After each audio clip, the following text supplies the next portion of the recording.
Welcome to part 4, Major Movement Patterns Decoded, pull patterns. Now this is one of the most important sections of the actual program for many reasons, but the number one reason is us as human beings live in front of our bodies, meaning we do almost everything in front of our bodies, whether that be sitting on our cell phone, typing on our computer, eating, washing the dishes, folding laundry, anything we pretty much do, we do in front of our bodies. Now, what happens when we do that? Our chest, our shoulders become tight, and you all know somebody like this. Our back rounds, and we start to kind of look like this, where we have bad posture. Now, one way to fix that is to strengthen our back, and that's where pull exercises really come in. Now, so what is a pull exercise defined as? It's defined as moving your body towards an object, or moving an object away from your body. That is what a pull movement is.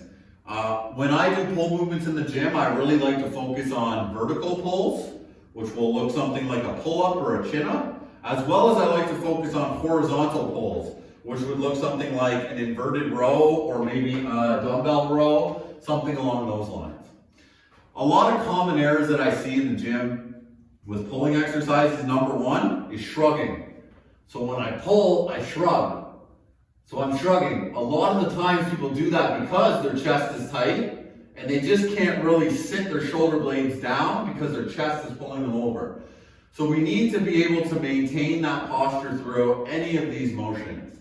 Another common error I really see a lot in the gym is people when they're doing, so if I was doing a rowing pattern, a lot of people are going to curl this in rather than row it back. So that's definitely another common error that's really seen a lot with pulling patterns. What are some of the major kind of muscles that we use when we do pulling patterns? Well, the biggest ones you're going to use are going to be your lats, your rhomboids, your infraspinatus, your teres major, teres minor, all the little muscles around your scapula are involved. Your trapezoids, mid, lower, upper traps are all going to be involved. So this is really an exercise, or any of these exercises are really intended to maintain posture. What is something that we see a lot in the golf swing that we lose? Posture. So that's why it's so important that you start to utilize these movements if you're not already, and start doing more pulling exercises than we do pressing exercises. Because like I said, we're already living out here, we need to start living back here. Okay, so the next thing we're going to talk about is we're going to talk about how to actually do these movements. Okay, so I'm going to show you a little bit of a demo here on how to do a horizontal pulling pattern as well as how to do a vertical pulling pattern. So the first one I want to do is the vertical pulling pattern. So that would be your standard pull-up or chin-up. So what it looks like is this.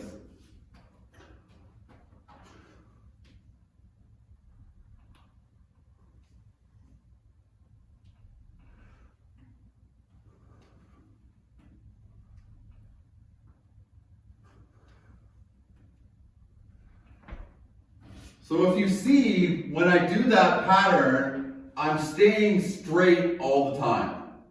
Okay, so if we start from the bottom, what we see is we see my feet in line with my knees in line with my hip, maintaining that straight body, and all I'm really doing is driving my elbows down. That is probably the biggest cue that you can get from a pulling pattern, is utilize your elbows, pretend there's someone pulling a string on your elbows. Whether I'm pulling this way, my elbows should be driving down, or whether I'm pulling this way, my elbows should be driving up. So that is really, to be honest, the biggest cue you can think of when doing a pulling pattern. The other thing we want to think about is bringing our shoulder blades together. If I'm doing a horizontal row or any kind of like dumbbell row, I want to bring my shoulder blades together and really squeeze them together. If I'm doing a vertical pull, I want to bring them together and down. So I'm really utilizing my scapula and really making sure that I can keep it stable throughout that motion.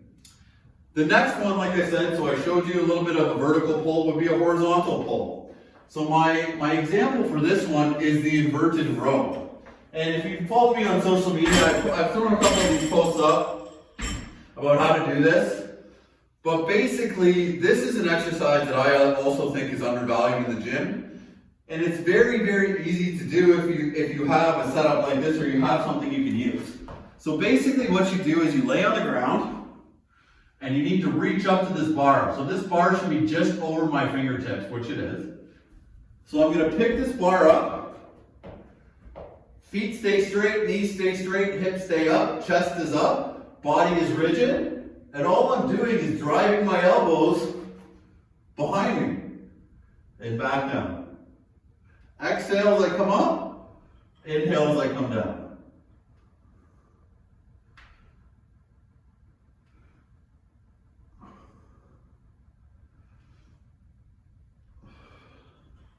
So that's really what a vertical and a horizontal row looks like.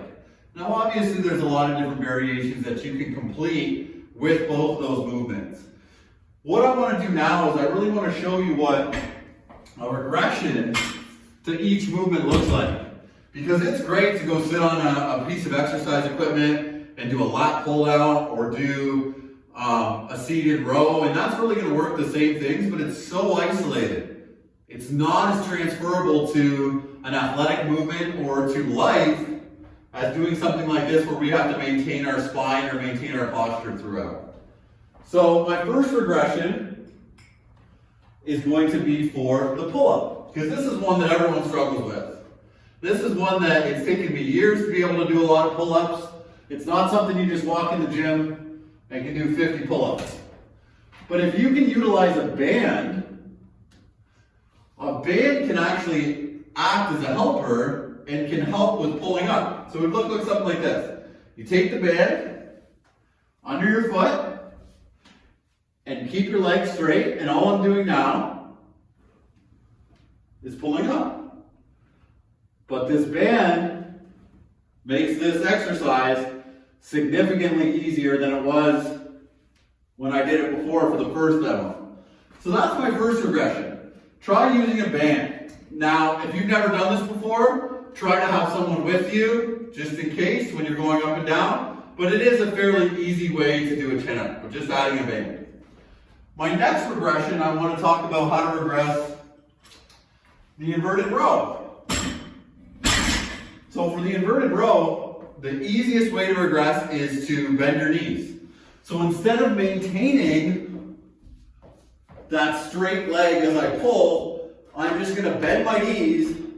Now I've shortened the lever, and this is significantly easier because I don't have to pull as much of my own weight up every single time that I do this pulling motion. So those are two of the main ways that you can do pulling motions or back motions in the gym, okay? One thing we don't want to see, like I said, shrugging, curls. Really make sure that you're pulling with your elbows, maintaining your posture, and this is a great way to work on your back, secondary muscles, like I said, biceps, but mostly really maintaining that posture, which is what we all want when we can kind of swing the golf club and come through to impact. So that would be pulling exercises. Now, get ready for my handful of exercises that I utilize in the gym with my athletes to improve their pulling patterns. Enjoy.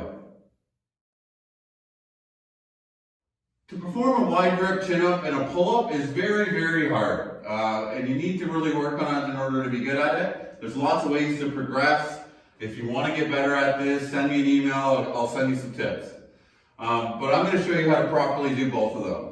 So a wide grip chin-up is the harder one. It's a wider. We're really isolating our lats a lot. You're not able to use your biceps the way you can in a close grip, so it is harder. What you want to do is you want to come up to the bar. Everything should stay straight. So a lot of people like try to kick their way up. That's cheating. Everything should stay straight. I'm going to come up to the bar and grab the wide grip. Nice and tall. A lot of people shrug here, shoulder blades down, ears in line. And I'm just driving my elbows down to pull myself up. Right up above the bar, lower myself back down. Right up above the bar, lower myself down. If you notice, my lower body stays nice and quiet and I'm not driving up. I hate to see people do a chin up like that because that's using momentum from your lower body and it's not actually using your upper body. So remember, nice and tall, pull yourself straight up. That would be a wide grip chin up. Now that's the harder version, should be a staple in everyone's program. The next version is a close grip pull up or chin up, and that one is easier because we do recruit some of our secondary muscles a little bit more. And it looks something like this. Same idea with everything other than your hands.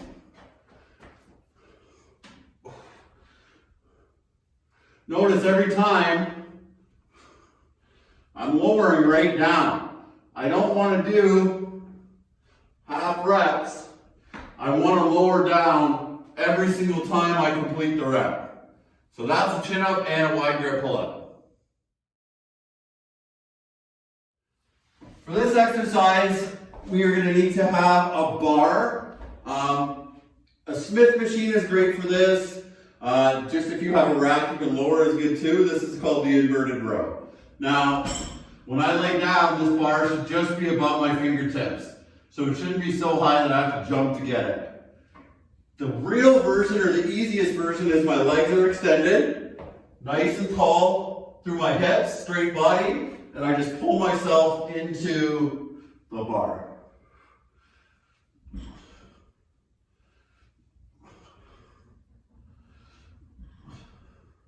Now that can be very hard for a lot of people, so right away I'm going to show you the easier version, which is just bending your legs, and it's requiring less of your body weight to be pulled, so it's a little bit easier. So from here I'm just going to bend my knees. Now I lift my hips right up, and I can actually perform this quite significantly easier.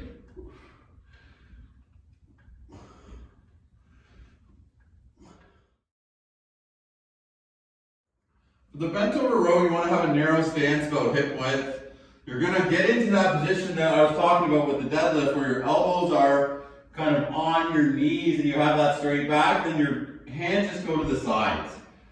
From here, you'll see flex at the hips, flex at the knees, straight back, shoulder blades down and back, ears aligned with my shoulders. The weight is actually on my shoelaces, and I'm going to pull it into my upper abdominal area. Drive my elbows back, not using my biceps to move the weight. I'm staying in this position. A lot of the time people stand up when they row.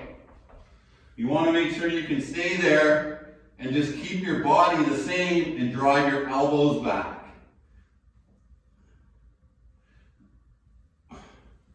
And from the front. So straight back. Exhale all the way up.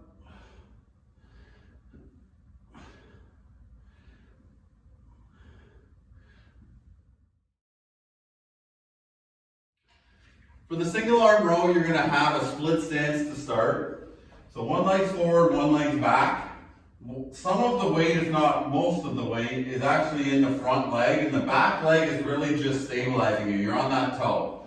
So our hips are straight, we're neutral, core and torso is active, shoulder blades down and back, you're in line with shoulders. From here, all I'm doing is pulling this with my elbow, not my bicep, pulling this back, squeezing my lats to get to this position, pulling my hand into my upper abdominal area.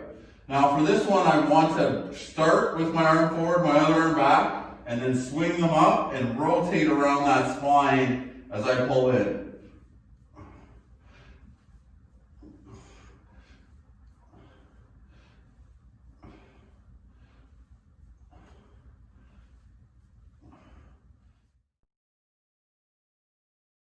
This exercise is called the landmine row.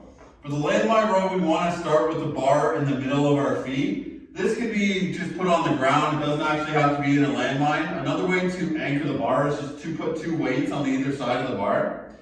What I want to do from this is I want to get into that bent over position we've been talking and working on. So I get into this bent over position, and the big difference between this row, the bent over row, and the landmine row is my elbow is going out and staying up. So I'm not actually rowing like this, I'm technically rowing like this. So we're gonna hit a lot more of the muscles around our shoulder blades, our upper middle traps, and it gets a different effect than the actual bent over row where I stay close and narrow. So from here, I get into that position, nice and tall, one arm back. I drive up, this one comes in, and back down. Inhale on the way down, exhale on the way up.